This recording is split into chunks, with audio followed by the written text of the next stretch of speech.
बिस्मिल्लाहिर्रहमानिर्रहीम। अस्सलाम वालेकुम नाज़रीन, आज का हमारा लेसन हसर के बारे में है। हसर का मतलब ये होता है कि जब आप अपनी ज़बान में, अपने एक्सप्रेशन में, अपनी बात में वज़न पैदा करना चाहते हैं, किसी बात पे ज़ोर देना चाहते हैं, जिसको कहते हैं अंग्रेज़ी में कहते हैं अंडरस्कोर करना, उसको स्ट्रेस करना, असर्ट करना, उसको अरबी ज़बान में हसर बोलते हैं। जुमला इस्मिया में जब हम हसर पैदा करना चाहते हैं तो इसका कायदा ये होता है कि जुमला इस्मिया में मुब्तदा और ख़बर के दरमियान एक ज़मीर को रख दिया जाता है।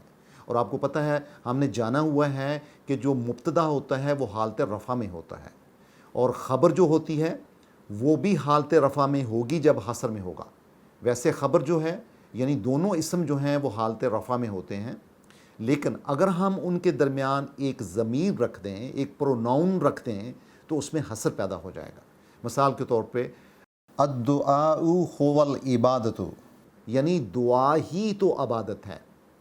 फिर कुरान हकीम की आयत सूरह मोमिन की कि इन्नल आखिरता हिया दारुल करार, के बिलाशुबा जो आखिरत है वही तो आराम की जगह होगी। इन्नल आखिरता, आप देखें इसमें हरूफ मुशब्बह बिल फ़िल का इस्तेमाल भी है। आखिरता, ता के ऊपर गोल ता के ऊपर ज़बर है, लेकिन इस वक्त हम हसर पढ़ रहे हैं तो हिया, दोनों यानी मुब्तदा आखिरता और दारुल करार के दरमियान हिया लगा है, जो कि ज़मीर है, फ़ीमेल की ज़मीर या थर्ड पर्सन की, शी के लिए इस्तेमाल होती है। इस तरह इन्नद दारल आखिरता लहियल हयावान, के बिलाशुबा जो आखिरत का ठिकाना है वही आखिरी ज़िंदगी है, यानी वही ज़िंदा रहने का असल मकाम है।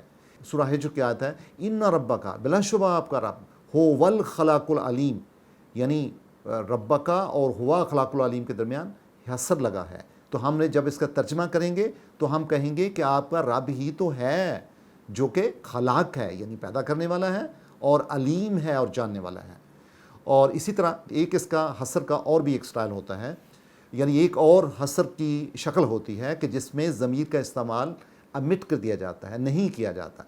मसलन देखो, एक ज़मीर का इस्तेमाल ये होगा इन्नहु हुवल गफूरुर रहीम, सूरह ज़ुमर की आयत है कि बिलाशुबा अल्लाह ताला की ज़ात ही है जो गफूर भी है और रहीम भी है। ये तो है कायदे के मुताबिक कि हमने हुआ को, यानी ज़मीर को हमने मुब्तदा और ख़बर के दरमियान लगा दिया। ज़मीर की एक और मिसाल भी है इन्नका अंता अल्लामुल ग़यूब, कि बेशक अल्लाह ताला की ज़ात ही है जो कि गैब का इल्म जानने वाली है। इन्नल्लाह हुवा रब्बी व रब्बुकुम, और बिलाशुबा अल्लाह ताला की ज़ात ही है जो मेरी रब है और आपकी रब है। और इसी तरह आप दूसरी मिसालें भी देख सकते हैं, असहाबुल जन्नति हुमुल फाइज़ून, के बिलाशुबा जो अहले जन्नत के लोग हैं वही आला मकाम पात पे होंगे।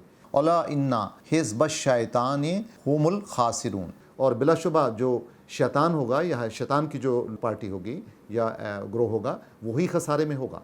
और अला इन्ना हिज़्बल्लाहि हुमुल मुफ़्लिहून, और बिलाशुबा जो अल्लाह ताला पे यकीन करने वाले लोग हैं यकीनन वही फलाह पाने वाले होंगे।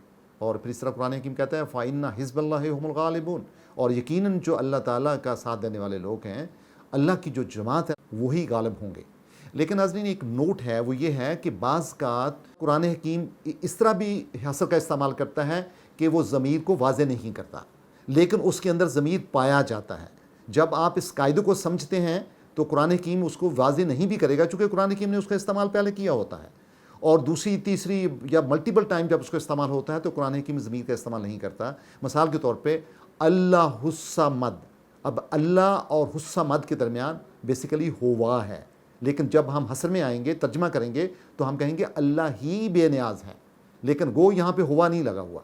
इसी तरह हम कहते हैं ज़ालिकल फौज़ुल कबीर, तो ये यहाँ फ़ौज़ के दरमियान और ज़ालिका के दरमियान, क्योंकि ज़ालिका मुब्तदा है, फ़ौज़ुल कबीर ख़बर है, इनके दरमियान हुआ है, यहाँ पे हुआ महज़ूफ़ है, यानी छुपा हुआ है।